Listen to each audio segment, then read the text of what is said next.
how to fix Telegram not working on Android. If your Telegram app is not working on your Android phone for some reason, so there could be a couple of reasons why this is happening.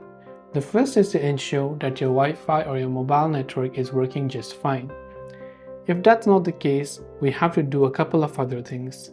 Long press on the Telegram app icon, which will take you to this icon. Tap on this eye icon, which is going to take you to app info. From here, scroll down to storage and clear the cache files. If possible, you can also try to clear data. Then tap on the three dots icon from the top and tap on clear local database. Now, you can also go to your Play Store and in the search bar, you can just search for the Telegram app. Just check if the Telegram app has an update, and if it does, then make sure to update it to the latest version. If it's still not helping you solve the problem, try to uninstall and reinstall the app as well. That is all for this video. I hope the video helped you out. If you have any questions, do feel free to leave them down. Thanks for watching and see you in the next video.